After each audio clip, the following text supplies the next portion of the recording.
La foi en temps de crise. Amen. Nous allons parler de la foi en temps de crise et le sous-terme de ce matin, ce sera le fondement inébranlable. Amen. La foi en temps de crise. Alors, nous savons, je pense tous ce que c'est qu'une crise, n'est-ce pas? Mais je vais donner quelques indications. Une crise, c'est pas toujours une crise économique. La crise peut être individuelle. On peut vivre des crises sur le plan individuel, sur le plan, communautaire d'un groupe ou sur le plan, d'une nation, par exemple. Amen. Et quand une crise arrive, ça va être un événement, ça va être une situation, ça va être, voilà, un événement, une situation qui va être brutale. On s'y attend pas souvent et puis ça arrive. Et ça arrive des fois avec une telle violence que ça peut présenter un danger, apporter de l'instabilité. Et ça, c'est ce qu'on appelle une crise. Dans la vie, j'ai essayé de réfléchir un peu les crises que l'on peut vivre, dans la Bible, j'ai vu par exemple, si on repart juste dans le livre du commencement, quelques crises qui sont survenues dans la vie des héros de la foi qui y sont. Nous avons par exemple, dans la famille d'Isaac d'ailleurs lui-même, nous connaissons l'histoire des puits qui ont été comblés. Amen. Les puits étaient comblés parce que donc ça, c'est une crise. Ces puits-là, c'était pour lui un business, ce qu'on peut appeler pour nous aujourd'hui les affaires, son business. Donc il avait un business qui prospérait et puis à un moment donné, quand il est devenu trop puissant, sans s'y attendre, ceux qui étaient à côté de lui ont commencé à lui chercher les noises. Parce que tu prospères trop, tu nous dépasses, c'est pas normal. Alléluia. Donc quand la crise vient, elle peut venir des hommes qui sont autour de toi. Et lui, il a connu une crise. Il a un business florissant, mais la source qui peut lui permettre de prospérer et de maintenir son business dans le temps est combattue. Il doit trouver des voies et moyens. Il trouve une solution, il essaie de creuser un autre puits. Là aussi, on veut combattre. Et il est allé de crise en crise jusqu'à ce que le Seigneur le mette au large. Nous avons aussi, toujours dans la vie d'Isaac, mais dans sa famille, une guerre fratricide. C'est-à-dire, voilà, un papa, il a eu des problèmes au travail, dans ses affaires, et puis dans sa propre maison, à un moment donné, ses 2 enfants vont se battre. Alléluia. Et je pense que pour les parents qui sont là, ça ne doit pas être quelque chose de réjouissant d'avoir dans ta maison tes enfants qui ne s'entendent pas, qui se battent au point où il y en a un qui a pensé tuer l'autre. En tout cas, il a juré: «Le jour où papa n'est plus là, maman n'est plus là, je t'attrape, je te tue». Ce sont des crises. Comment les gérer? On a des conflits qu'on peut avoir aussi au niveau de nos entreprises, au niveau, voilà, des endroits où nous travaillons. Jacob a eu cela chez Laban. Laban était son chef, son patron et il a eu des conflits avec son patron. Son salaire a été changé 10 000 fois. Bon, c'est une manière de parler. Donc là aussi, c'est une forme de crise. Des crises, ça peut être aussi des accusations infondées. Joseph a eu des accusations infondées. Il était là, il travaillait, et puis un jour, on l'a accusé faussement. Et puis le gars s'est retrouvé en prison. Il a perdu le travail, mais ce n'est pas tout. Si ce n'était que ça. Mais il s'est retrouvé où? En prison. La crise, c'est aussi un pays qui tombe en faillite, enfin du moins, qui va connaître une crise comme celle qu'a connue l'Égypte au temps de Joseph, quand la famine est venue. La crise, ça peut être aussi un état de servitude. On voit Israël qui a été esclave en Égypte. Donc, les crises existent. Alors, ce que j'aimerais rappeler, parce que je pense que nous le savons, mais pourquoi c'est important de le rappeler? Parce que déjà, c'est le processus de la Bible, c'est le procédé de la Bible. Dieu aime rappeler les choses. Amen. Dis à ton voisin, Dieu aime rappeler des choses. L'apôtre Pierre dit: «Je ne cesse de vous rappeler les mêmes choses, parce que pour vous, cela vous est salutaire». Parce que l'homme, malheureusement, a tendance à oublier ce que Dieu dit. Surtout quand les crises viennent, vous savez, les crises, c'est comme des séismes. Moi, je les compare aux séismes. Tous les séismes n'ont pas la même magnitude, la même intensité, la même violence. Et les crises, c'est pareil. Il y a des crises qui sont aiguës, même en maladie, les crises de maladie, on vous parlera d'une crise aiguë. Vous voyez. Donc, ça varie en intensité. Et il arrive que dans la vie des enfants de Dieu, que ces crises-là viennent et que l'on soit décontenancé et qu'on oublie ce que Dieu a dit. Donc, je vais rappeler juste une chose qui est celle-ci, c'est que ces crises dont nous parlons, dans ce monde, les enfants de Dieu, les justes n'y est pas soustrait. Amen. Nous pouvons vivre des crises. C'est important de le dire. Parce que jusqu'aujourd'hui, moi, j'arrive à rencontrer des gens, tu discutes avec les gens, en fait, ils ont oublié ils ont l'impression que quand on devient chrétien, comme Dieu est tout-puissant, vous savez, Dieu est tout-puissant. S'il est tout-puissant, pourquoi il n'empêche pas simplement que ça arrive? Alléluia. Ceux qui ont vécu dans ma génération avec, excusez-moi, je suis trop chaud. Ceux qui ont vécu dans ma génération et surtout ceux qui ont été un peu euh, des fans de super-héros, des Superman, des super ceci, quelque part, sans nous en rendre compte, ces films-là nous ont façonnés sur la manière de voir la puissance. Pour nous, quelqu'un, quand il est puissant, il n'y a rien d'impossible dans le sens où tout ce qui arrive, il doit résoudre de la manière, il vient comme Superman, gang, gang, gang, ou bien XOR. Vous avez connu XOR?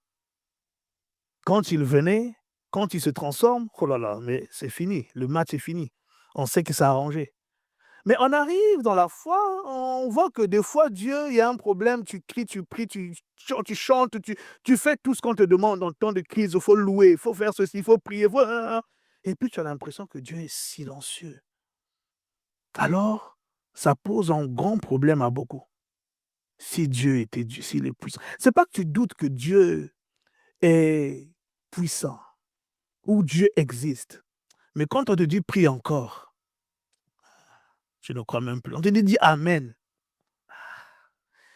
Pourquoi? Parce qu'inconsciemment, on a l'impression que quand on vient dans la vie chrétienne, quand on devient chrétien, enfant de Dieu, les crises ne sont plus les nôtres. Surtout quand on lit certaines écritures comme le psaume 91. Alléluia. Celui qui demeure sous l'abri du repose à l'ombre du.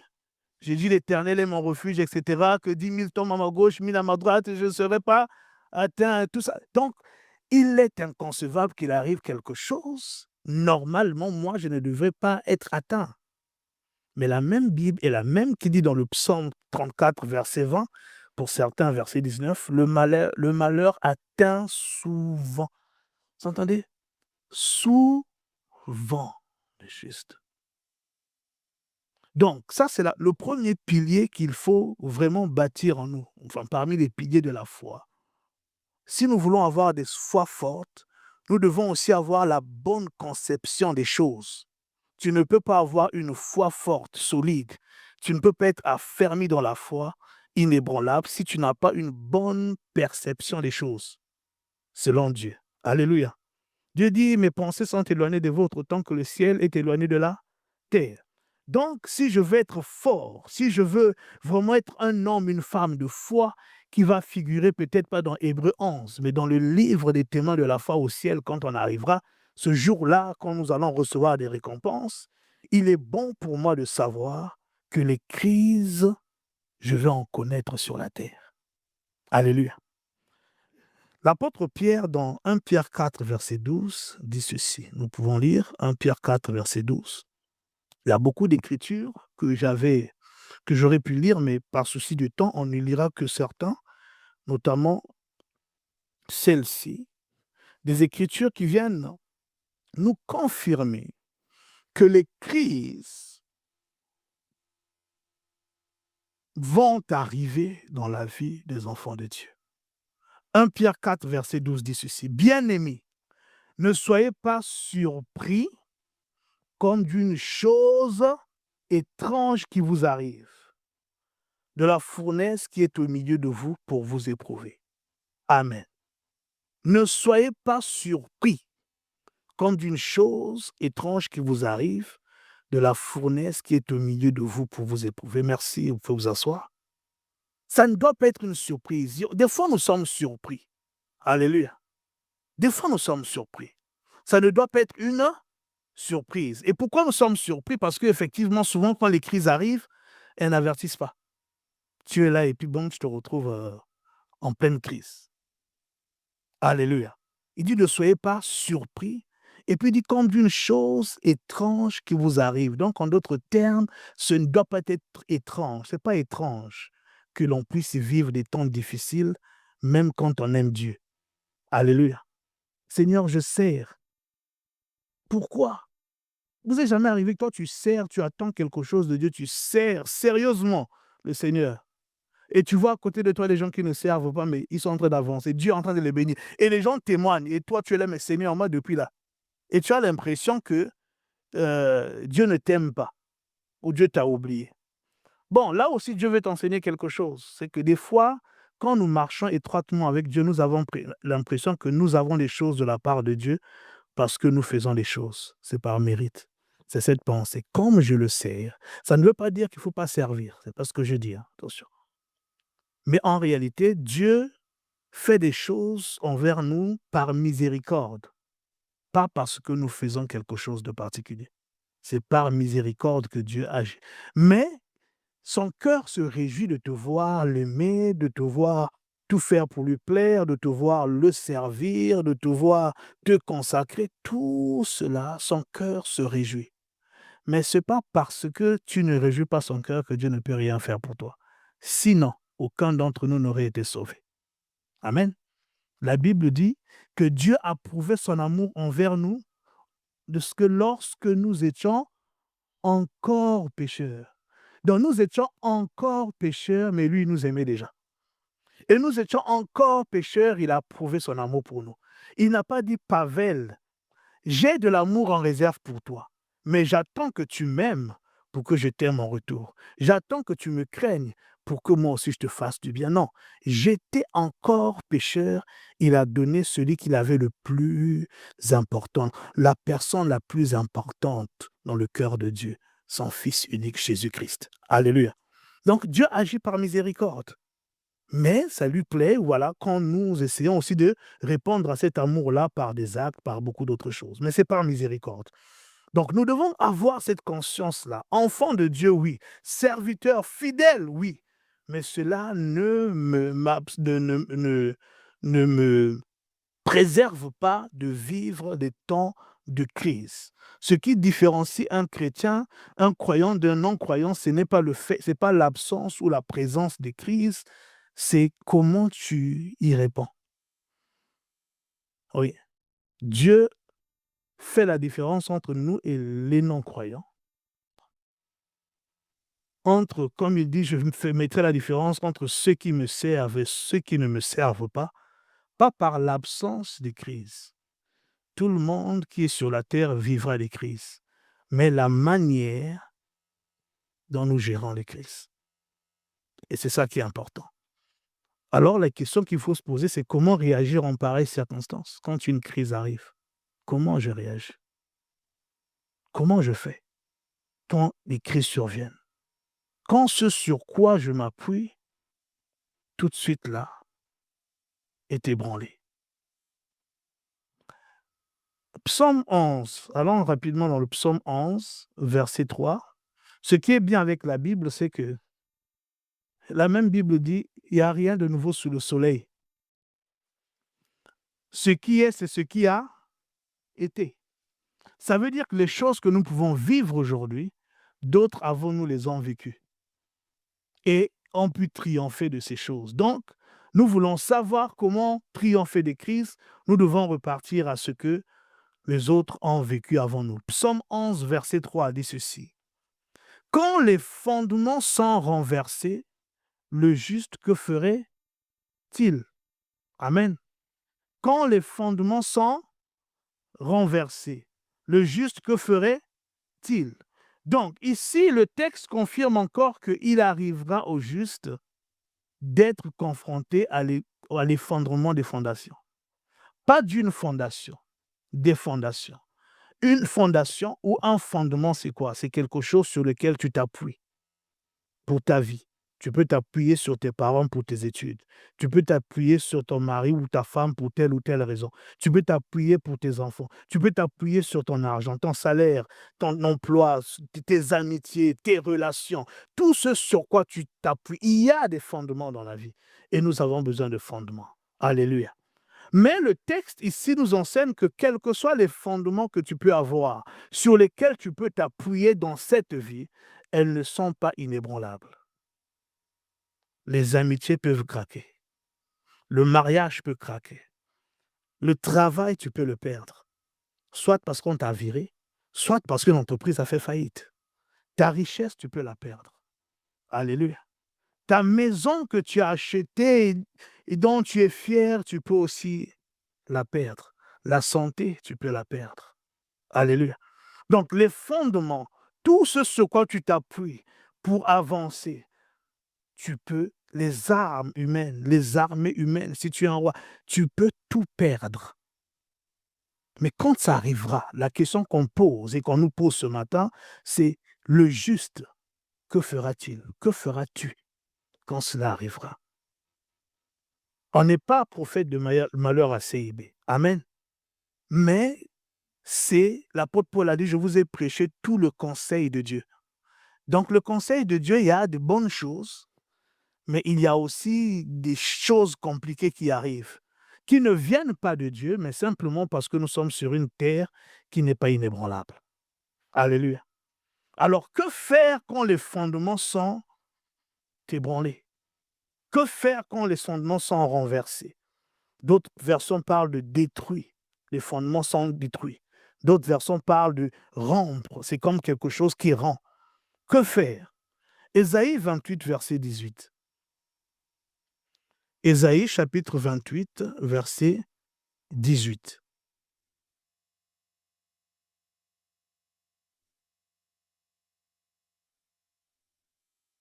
Chacun d'entre nous s'appuie sur quelque chose, ou sur des choses même. Non, j'ai un oncle qui travaille, ou une connaissance qui travaille à tel endroit. Donc, s'il y a une situation, j'ai juste besoin de passer un coup de fil. Alléluia. Mais un jour aussi, cette personne-là peut ne plus être là. Non, mais je suis intelligent. Naturellement, Dieu m'a doué de l'intelligence. Et tu t'appuies sur cette intelligence. Mais un jour, tu peux aussi perdre cette intelligence-là. En vous disant cela, il y a un témoignage que j'ai entendu, une histoire vraie, réelle, qui s'est passée, je crois, dans les 3-4 dernières années.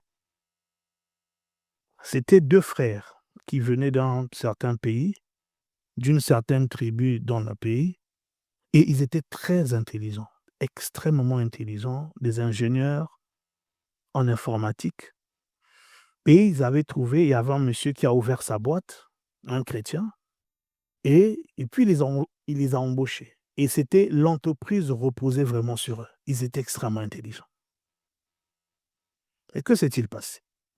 Ces 2 frères-là venaient d'une certaine tribu dans ce pays et d'une certaine famille, je ne sais pas si c'est... Bon, elle n'était pas forcément royale, mais c'est une tribu où généralement ils ont des trucs du village.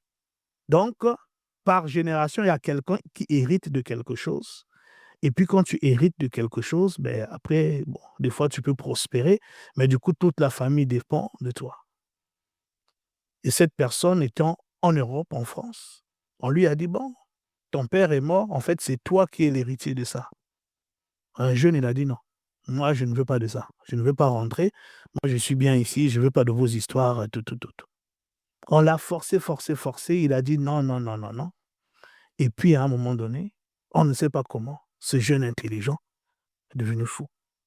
Commence à avoir des problèmes de folie. Alléluia. Et le chef d'entreprise, vous voyez, c'est comme le centenier. Son serviteur est tombé malade. Ah, il a commencé à chercher la solution. Bon, il était chrétien, donc il a commencé à aller voir les pasteurs pour qu'on prie pour son employé parce que c'était son entreprise qui était en jeu. Bon, imaginons que ce jeune homme-là ne comptait que sur son intelligence. Je ne connais pas sa vie, on ne fait qu'imaginer. Vous voyez, il était intelligent, mais ça peut ne pas durer. Alléluia. Ça peut ne pas durer. Tout ce sur quoi on peut s'appuyer peut ne pas durer. Tous les fondements de la terre peuvent être ébranlés. Alors Dieu dit ceci dans Ésaïe 28, verset 18.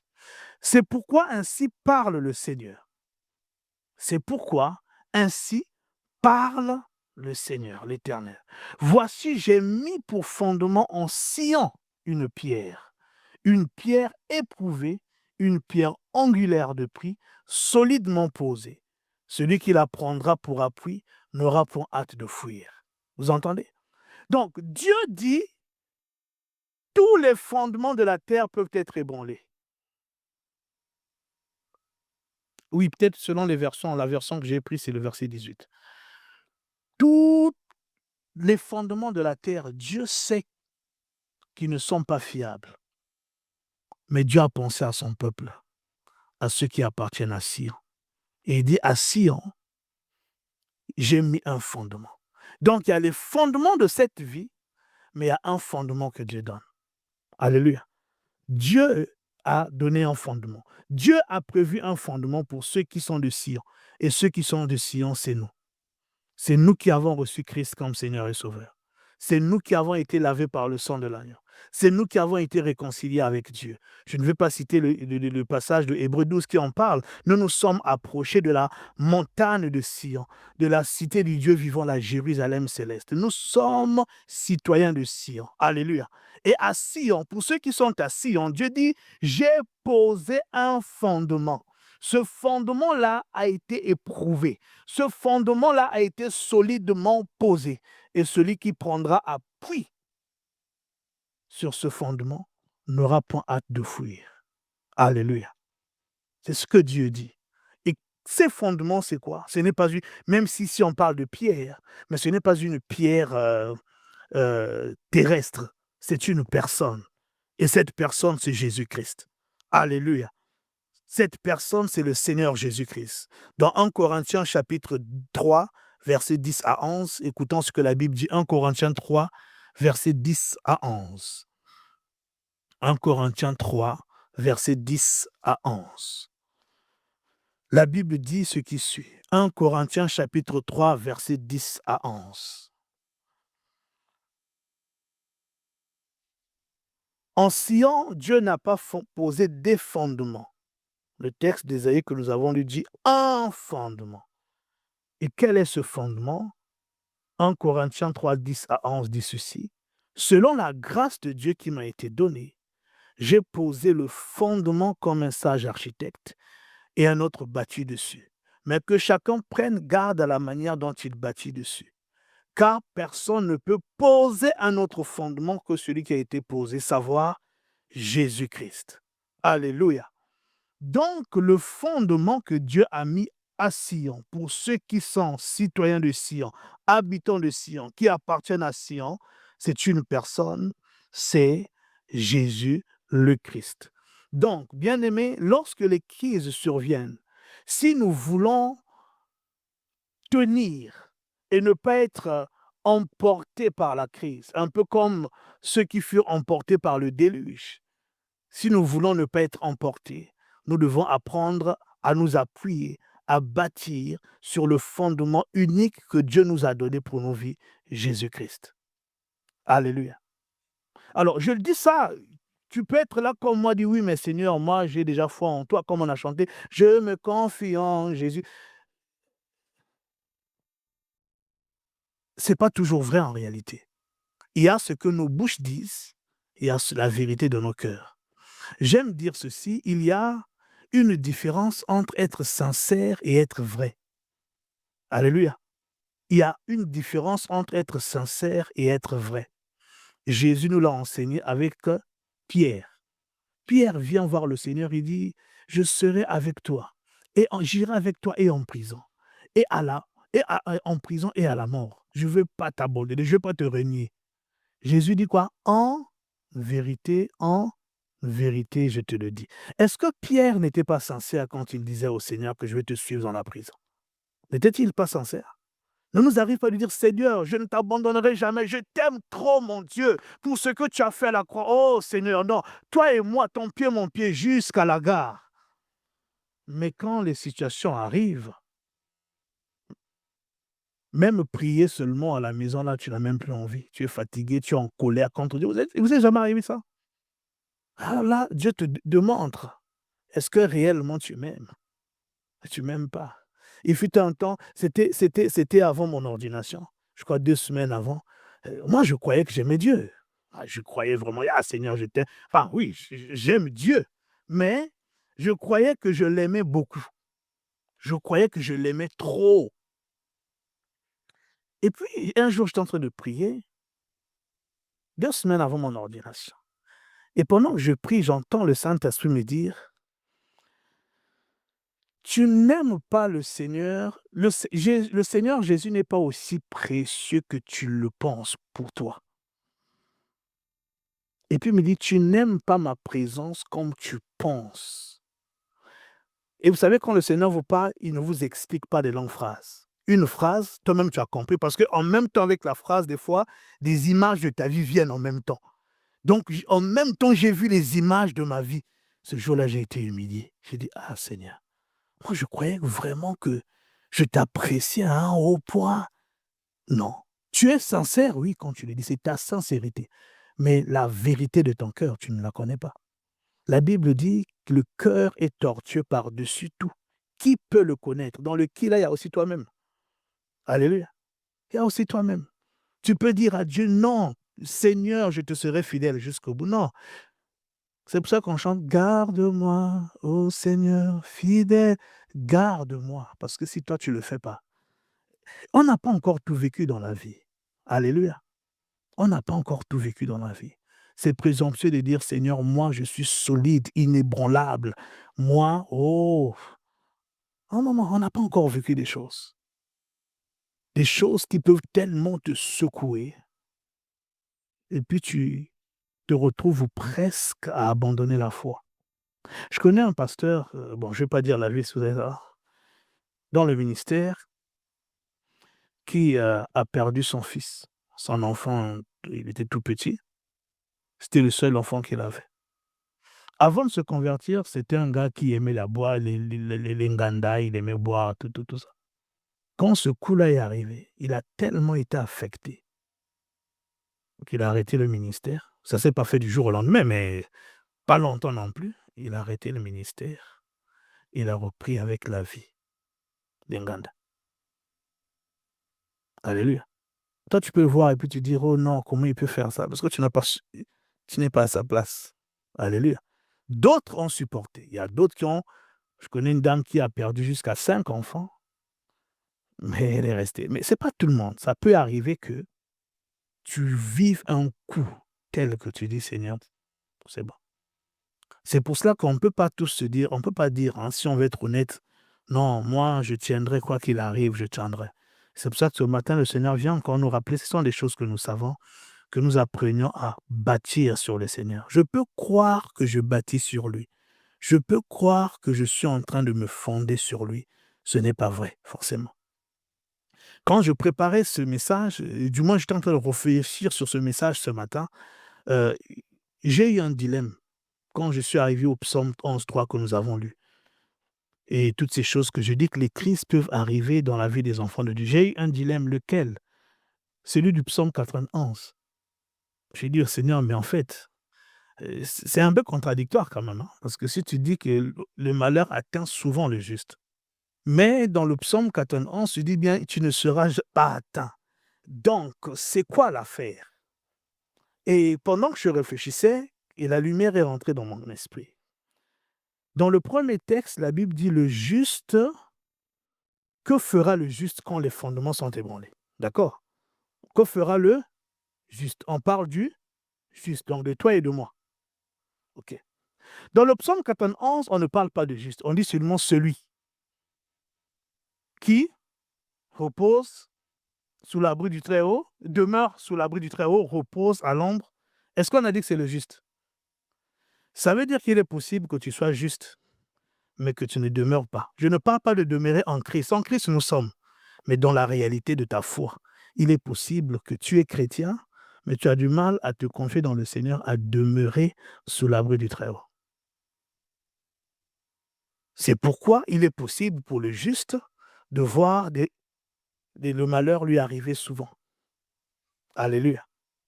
Donc, c'est important d'être vraiment assez humble par rapport à la parole de Dieu, de comprendre que nous ne sommes pas inébranlables. Et ce n'est pas une fois pour toutes, j'ai entendu un message et puis c'est bon. Non, il y a des situations qui vont encore arriver, qui arriveront encore. Et là, je veux insister là-dessus. Avant d'aller sur la solution, on va clôturer. Mais j'aimerais que l'on comprenne cela. Les situations difficiles vont arriver. Ce n'est pas plaisant même pour moi qui le dis. Chaque fois que j'ai vécu des crises et puis les crises se sont arrêtées, je sais que il y aura une autre crise qui viendra un jour. Mais souvent, je me retrouve à dire: «Seigneur, pas maintenant, non». Même quand c'est après 2 ans, 3 ans qu'on dit: «Seigneur, pas maintenant, je suis pas prêt, non, pas une autre crise, non. Seigneur, laisse-moi du repos». Parce que personne n'aime ça en réalité. On n'aime pas les crises. Mais il faut être conscient que ça arrivera. Et on aura beau dire: «Seigneur, pas maintenant», 1 an après, 2 ans après, 3, mais en fait, donc finalement, ça arrivera quand? Ça arrivera toujours. Alléluia. Les crises sont importantes parce que ça permet à Dieu de nous révéler, enfin l'une des raisons, ça permet à Dieu de nous révéler qui nous sommes nous-mêmes, plus que nous le croyons. Les crises sont importantes parce que ça permet à Dieu aussi de se révéler dans de nouvelles facettes qu'on ne connaissait pas de lui. Amen. Donc la crise, tu peux beau la fuir, elle viendra. Mais il faut maintenant que tu arrives et que j'arrive à me fonder sur le fondement que Dieu a éprouvé, c'est-à-dire Jésus-Christ. Comment Dieu l'a-t-il éprouvé? Comment on est sûr que si je m'appuie sur Jésus, ça va aller? C'est la croix. Dieu a éprouvé Jésus à la croix. Qu'est-ce que tu as vécu que Jésus n'a pas vécu? Alléluia. Qu'est-ce que j'ai vécu que Jésus n'a pas vécu? La Bible dit de lui qu'il a été tenté en toutes choses. Donc tu ne peux pas dire: «Seigneur, toi tu n'as jamais connu cette tentation-là». La Bible dit: «Toutes choses». Jésus a été tenté en tout. Il n'y a pas une tentation que Jésus n'a pas connue. Mais il n'a pas péché. Dieu a dit: il est bon». Maintenant, il est allé à la croix. À la croix, Jésus a connu la chute. Les chutes qu'on voit des grands hommes de Dieu, il était au sommet, célébré, acclamé. Et puis du jour au lendemain, il est vu comme un voleur, comme, je ne sais pas, le plus méprisable des hommes, le plus vil des hommes. On le critique, on le met au rebut. Jésus a connu ça. Acclamé des foules, il va ici à gauche, les miracles, les gens étaient là, ils voulaient même le faire roi des Juifs, oh roi des Juifs. Mais le même qu'il voulait établir comme roi des Juifs à la croix, ils sont tous moqués de lui. Et quand on leur a demandé: «Voulez-vous qu'on libère Barabbas ou Jésus?» Ils ont dit: «Libérez Barabbas le voleur». Ah! Le gars qui vous a fait du bien. Il ne faut pas croire que parce que tu vas faire du bien aujourd'hui aux gens, que les gens te le rendront toujours un jour. Il ne faut pas vivre comme ça. Amen. Faut pas, la réalité du monde est autre chose. C'est pas que les gens sont mauvais, hein, c'est pas ce que je dis. Mais c'est la réalité, ça peut arriver. Ça veut dire que si tu te bases sur ça, parce que j'ai fait du bien, la personne me rendra ce bien-là. Mais au lieu de rendre le bien, on te rend le mal, si tu ne le sais pas que ça peut arriver, tu risques d'être ébranlé. Alléluia. David pouvait le dire, il se plaignait: Dieu, je leur ai fait du bien et ils me rendent le mal. C'est ça. C'est comme ça la vie. Il faut le savoir, ce sont les choses qui vont arriver, mais il faut apprendre à bâtir. Dieu a d'abord éprouvé Jésus pour s'assurer que ce fondement-là, quand je vais le leur donner, il ne sera pas ébranlable. Si les autres fondements peuvent être ébranlés, mais celui-là tiendra jusqu'au bout. Les tentations, Jésus n'est pas tombé. La gloire, il a perdu la gloire des hommes. Il n'a pas abandonné Dieu. Ok. Dieu a retiré les amis. Les mêmes qui ont été avec lui l'ont tous abandonné. Tu as perdu des amis, Jésus en a perdu avant toi. Alléluia. Jésus en a perdu avant toi. Les trahisons, il dit, celui qui mangeait dans mon assiette là, a levé la main ou le bâton contre moi, le talon contre moi. Les trahisons, ça arrivera. C'est le cours, c'est pas plaisant, mais c'est le cours de la vie. C'est le cours de la vie. Jésus a connu ça. Mais Dieu a permis pour voir, est-ce que ce Jésus-là, si on le trahit, il va continuer, il va haïr les gens? Et Dieu avait dit non, pardonne-leur. Ah, Dieu dit voilà, ça, c'est mon fondement. Alléluia. La pauvreté, il a connu. Du riche qu'il était, il s'est fait pauvre. Dieu aussi a testé. Est-ce que dans la pauvreté, il va continuer à me servir? Il a même perdu Dieu, le Père. Il a même perdu la paternité de Dieu. Parce qu'à la croix, il s'est écrit, lui qui disait toujours mon Père, là maintenant c'est mon Dieu, mon Dieu. Pourquoi m'as-tu abandonné? Même pendant quelque temps, le Père l'a abandonné. Pour voir, est-ce que si je l'abandonne un peu là, il va se plaindre, il va m'abandonner aussi, ou il va continuer à me servir, à être soumis, obéissant?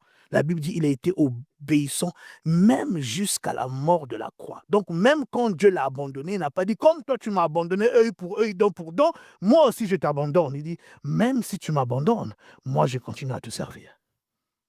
Alléluia. Et c'est ce que Job avait prophétisé. Même s'il me tue, je continue à espérer en lui. Jamais je vais renier ce Dieu-là.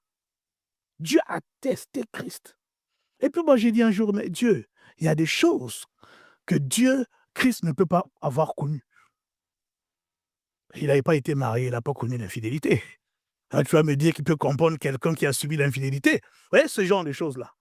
Et puis un jour, le Seigneur m'explique, si, il a connu. Mais comment ça, il n'a pas eu de femme?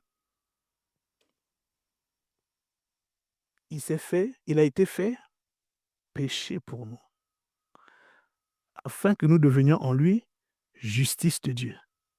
Ça veut dire que Jésus n'a peut-être pas connu l'infidélité, Jean a été trahi, mais il est devenu l'infidélité personnifiée.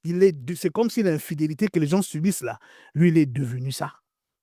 Donc, il peut comprendre, parce qu'il est devenu l'infidélité. Il dit, ah, le viol aussi, dit, il est devenu le viol. C'est comme si, pas violeur, mais viol. C'est-à-dire que si c'était un esprit, c'est lui, à la croix. Donc, Jésus peut comprendre n'importe quelle situation. Et malgré tout ça, il est devenu péché. Il n'a pas abandonné Dieu. Il n'a pas abandonné, il n'a pas craqué. Il a dit, j'irai jusqu'au bout de la mission. Il a accompli la mission. Il n'y avait plus de raison d'espérer en Dieu. Lui, il dit, j'espérais. Et je vais quand même espérer en l'Éternel. Et Dieu, c'est comme ça que Dieu l'a éprouvé. Quand Dieu a fini de l'éprouver, il a dit, ouais, maintenant je peux le donner aux hommes. Donc, quand Dieu te dit, appuie-toi sur Jésus, apprends à bâtir sur Jésus, ce ne sont pas des salades. Alléluia. Dieu a testé Jésus. Jésus est différent d'Adam. Adam, on ne l'a pas testé. Hein? On l'a formé et puis on lui a donné, tiens, il a échoué.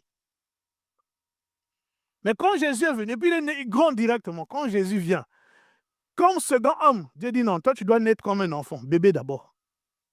Tu nais bébé comme tous les enfants. Grandis comme tous les enfants. Sois tenté comme tout le monde. Et puis je vais t'éprouver. Avant la gloire, là, je vais t'éprouver. Je vais te saurer. Je dois être sûr que quand je te donnerai la gloire, tu ne voudras pas faire comme Satan. Je vais me lever pour être comme Dieu.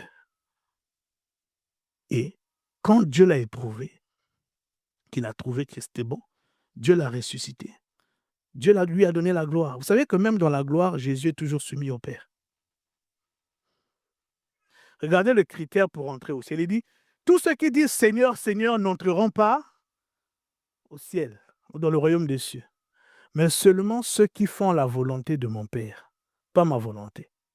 Ça veut dire que le ressuscité, le glorifié qui règne sur tout, il regarde pas si tu l'aimes, lui, tu l'aimes en fait en réalité. Si tu fais sa volonté en réalité, lui il veut s'assurer dans ta vie si tu fais la volonté de son Père. Alors que c'est lui, Dieu a tout remis entre ses mains. Tiens, il gère pour toi. Mais il n'est pas arrivé pour dire, bon, comme je suis là, Dieu, je te fais un coup d'état. Non, il reste soumis. Là où il est, il continue à travailler pour les affaires du Père. Il est venu sur terre, il dit, je dois m'occuper des affaires de mon Père. Même sur le trône, au-dessus de tout, il continue à s'appuyer, à s'occuper des affaires de son Père. Et quand il aura fini, il va encore prendre le royaume et dire, papa, tiens. Donc, Dieu est su, il a testé en tout. Voilà pourquoi aujourd'hui, Dieu agit comme Pharaon à l'époque avec Joseph. Ferme les yeux et regarde pas ce que Joseph fait. Il gère tout comme tu veux. Mais Joseph était faillible. Parce que quand les frères sont venus, il n'a pas pardonné tout de suite. Hein. Mais Dieu, il a confiance en Jésus. Il sait qu'il ne va pas tuer ses frères qui l'ont crucifié s'ils viennent un jour. Alléluia. Jésus est digne. C'est un fondement sûr, inébranlable. Sur la terre où nous sommes, les fondements qui sont là vont être ébranlés un jour. Mais celui qui s'appuie sur Jésus, il s'appuie sur un fondement inébranlable et il tiendra, même quand les épreuves seront là, même quand l'intensité sera insupportable pour la plupart des gens. Jésus, la Bible dit, celui qui se confie en lui, celui qui place sa foi en lui, ne sera point confus. Alléluia. Donc si tu apprends à placer ta foi en Jésus, jamais tu ne seras confus. Alors comment je fais pour placer ma foi en Jésus? Comment je fais pour bâtir? Il y a plusieurs choses à faire, mais on va prendre un cas qu'on va étudier, le cas du centenier romain.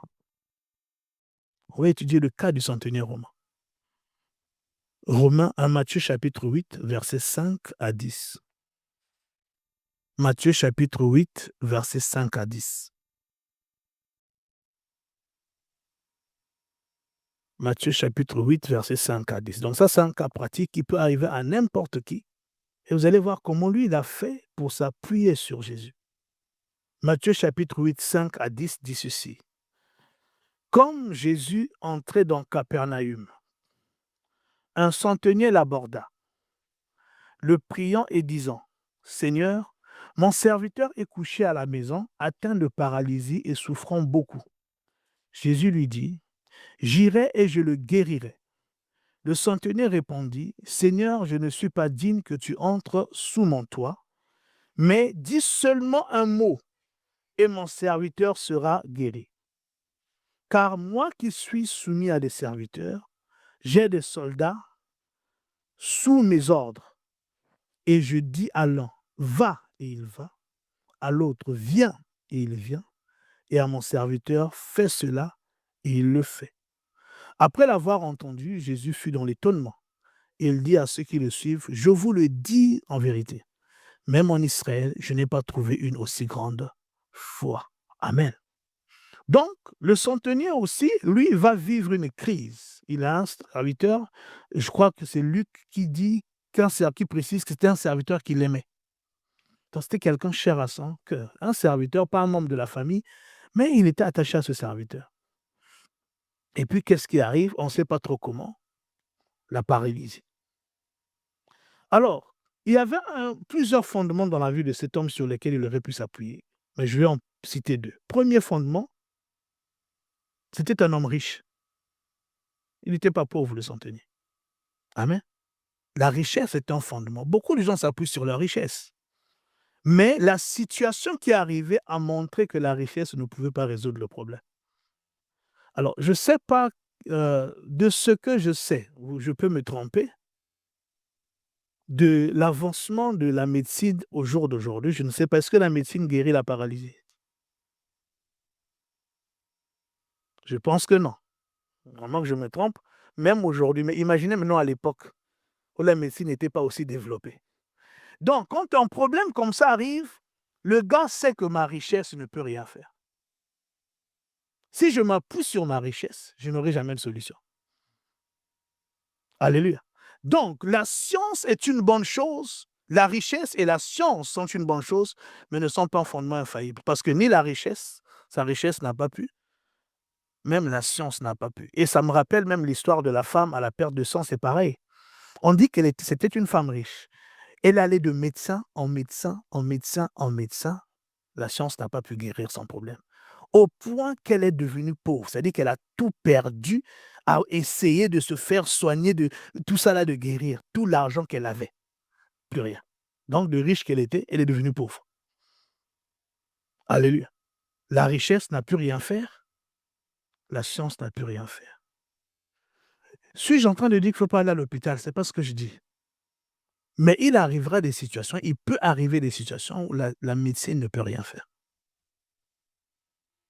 Alléluia. Ça peut arriver. Donc, ce n'est pas un fondement inébranlable. La richesse non plus ne sont pas un fondement inébranlable. Un autre fondement sur lequel il aurait pu s'appuyer. Le centenier, c'était une autorité.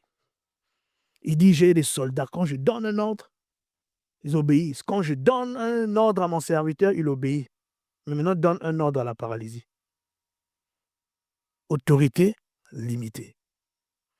Quel que soit, tu peux être tu peux être Donald Trump, le plus puissant aujourd'hui du monde. Mais tu seras limité. Ton autorité est limitée. Tu peux jouer avec les nations du monde. Quand ça te prend, tu les fais chanter un peu, tu augmentes les taxes. Et puis le monde tremble. Mais il y a des situations qui peuvent arriver. Ton autorité ne peut rien faire. Donc, même l'autorité est un fondement inébranlable. Il pouvait donner des ordres. Mais la paralysie, il a rendu compris que là, ça me dépasse.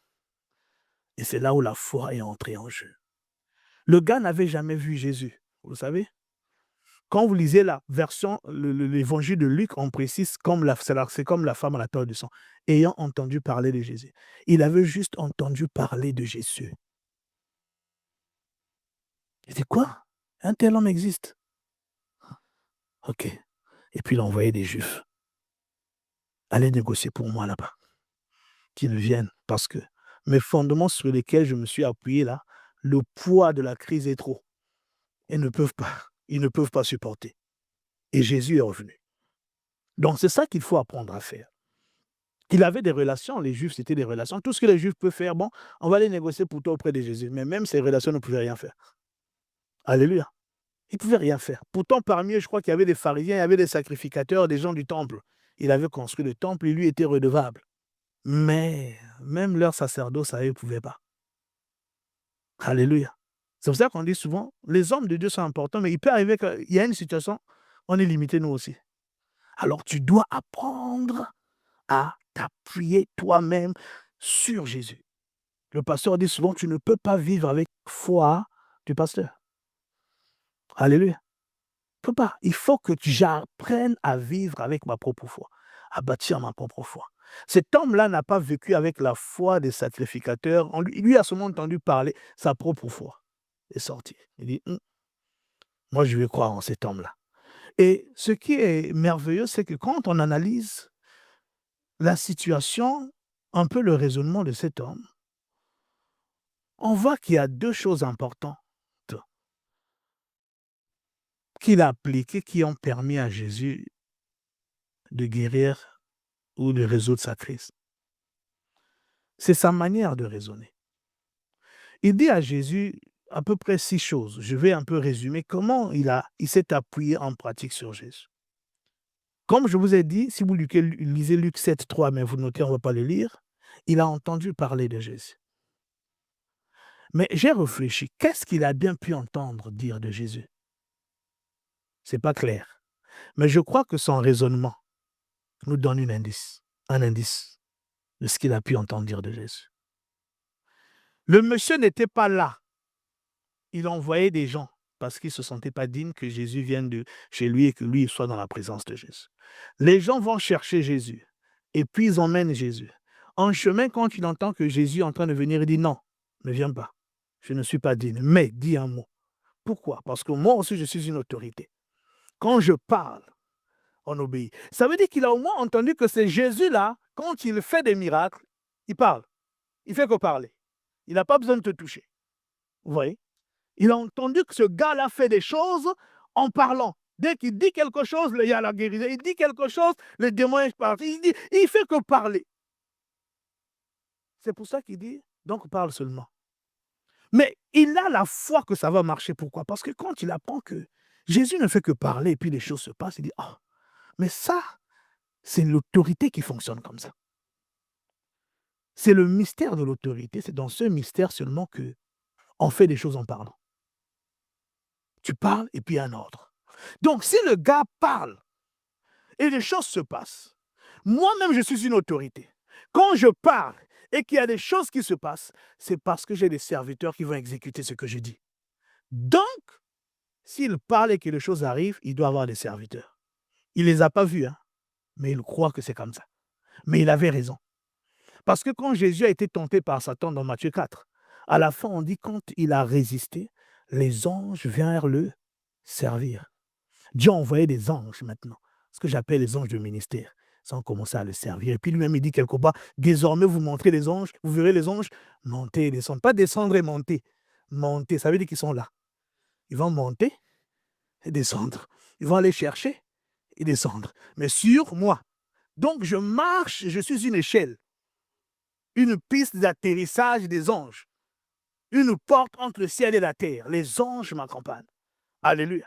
Et dans le psaume 103, je crois, verset 28, on dit « Bénissez l'Éternel, vous ces anges qui êtes puissants en force et qui obéissez à la voix de sa parole. » Donc, effectivement, si les anges sont avec Jésus, quand Jésus parle, les anges ne peuvent qu'obéir.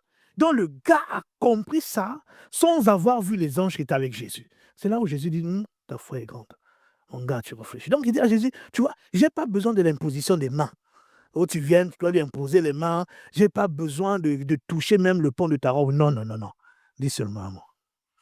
Un seul mot. Un seul mot. Et les choses vont se passer. » Jésus dit « Quoi? Ah, ta foi est grande. Qu'il te soit fait selon ta foi. » Alléluia. Alors, qu'est-ce qu'on doit retenir? Comment je m'appuie sur Jésus? Première chose, il est important de connaître Jésus avec certitude. Et quand je parle de connaître Jésus, c'est connaître sa personne, c'est connaître ses attributs, son autorité, sa puissance, sa force, ses droits, tout ce qui est associé à Jésus, avec certitude. Parce que ce qui fait que des fois, je crois, je dis que je crois, mais quand l'épreuve arrive, je tangue, c'est que souvent ma connaissance de Jésus n'est qu'informationnelle. Elle n'est pas une connaissance, certes. Quand l'apôtre Pierre prêche la première fois dans Actes 2, 36, il dit que Israël sache donc avec certitude. Il faut apprendre à connaître avec certitude les choses concernant Christ. Lui, il savait parfaitement que c'était un homme d'autorité. Pour lui, il n'y avait aucun doute que Jésus était un homme d'autorité. S'il parlait, ses serviteurs invisibles allaient exécuter à l'instant. Amen. Donc, si tu veux vraiment t'appuyer sur lui, il va falloir que tu apprennes à connaître Jésus. Il va falloir que tu apprennes à le connaître vraiment de manière certaine, pas juste des informations. Ça, c'est la première chose. Mais la deuxième chose maintenant, il faut prier parce que lui, il a prié, n'est-ce pas? Mais attention, il n'a pas fait que prier. Il a prié Jésus, donc il a fait des requêtes, il a fait des demandes à Jésus. Mais quand est-ce qu'il s'est arrêté? Quand il dit à Jésus quoi? Dis un mot. C'est ça, non?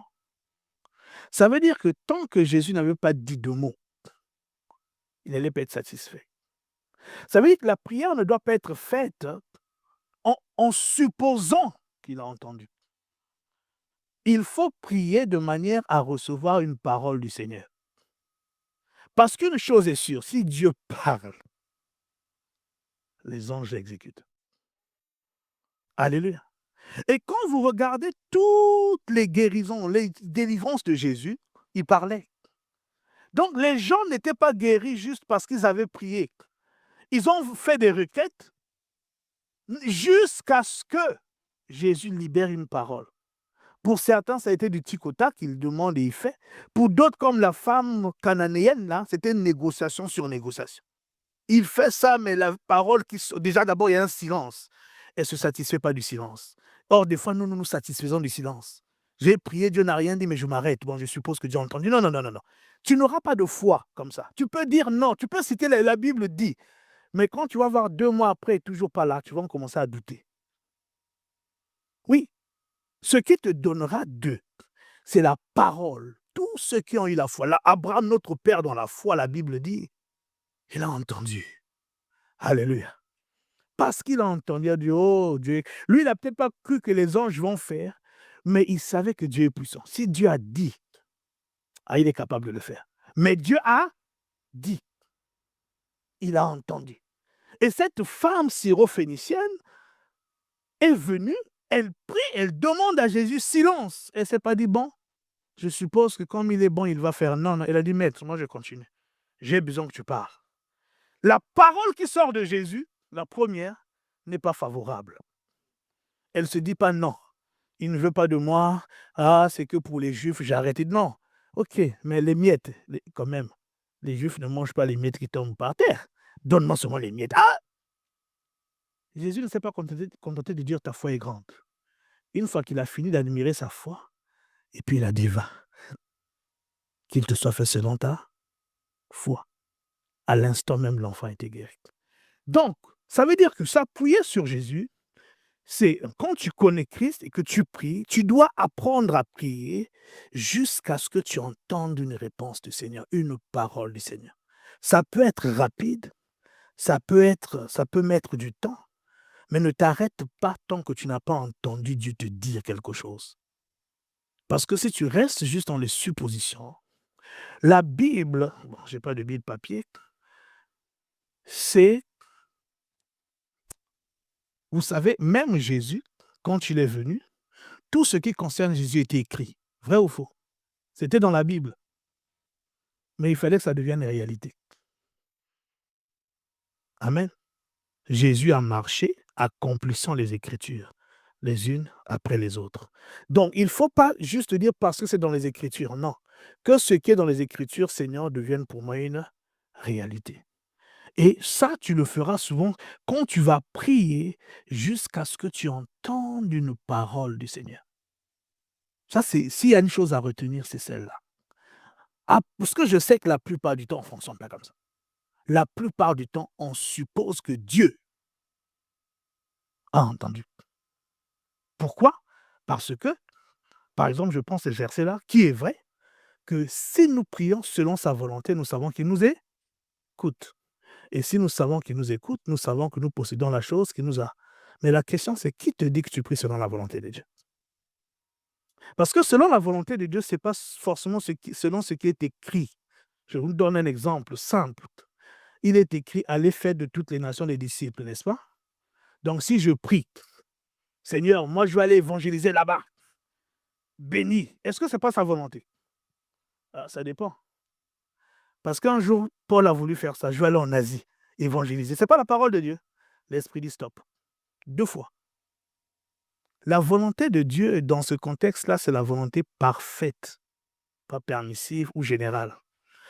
Tu peux commencer par la volonté générale, mais il est possible que ça peut être aussi la volonté parfaite pour Dieu, de Dieu pour toi.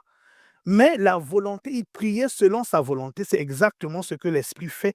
La Bible dit, quand il intercède pour les saints, il n'intercède pas selon les Écritures. La Bible dit qu'il intercède selon la pensée de Dieu. Oui, pas selon les Écritures. Ce qu'il y a dans le cœur de Dieu en temps réel. Donc, quand Dieu regarde le Saint-Esprit intercéder pour toi et moi, il n'a pas besoin d'aller sonder, voir qu'est-ce qu'il demande. Ce sont des prières inexprimables. Et puis, il ne va pas sonder. On dit seulement Dieu sait ce qu'il demande. Pourquoi? Parce qu'il sait que quand l'Esprit prie, c'est selon la pensée de Dieu. Donc, quand Dieu voit le Saint-Esprit en train d'intercéder, il sonde son propre cœur, il sait ce que l'Esprit demande. Vous voyez? Ça, c'est la volonté parfaite de Dieu. Il y a des moments, ça peut coïncider avec ce qui est écrit, et de toute façon, ce n'est jamais contraire à ce qui est écrit. Mais ce qui est écrit, c'est comme un fondement qui nous permet de rester dans la vérité de Dieu. Mais la volonté parfaite, ce n'est pas toujours celle-là. Alléluia. Ce n'est pas toujours celle-là. Donc, ça veut dire que quand je prie, je dois apprendre à prier jusqu'à ce que Dieu me parle sur cette situation. Il ne faut pas juger, prier, et puis Seigneur, bon, tu feras.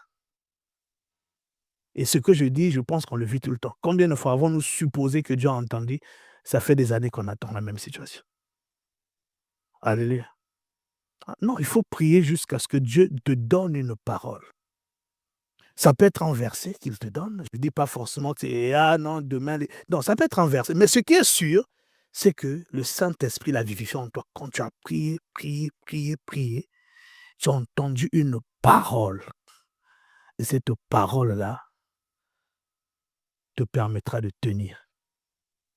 Et te donnera l'assurance sur la suite des événements. Mais si tu supposes juste que parce que j'ai prié, Dieu a entendu.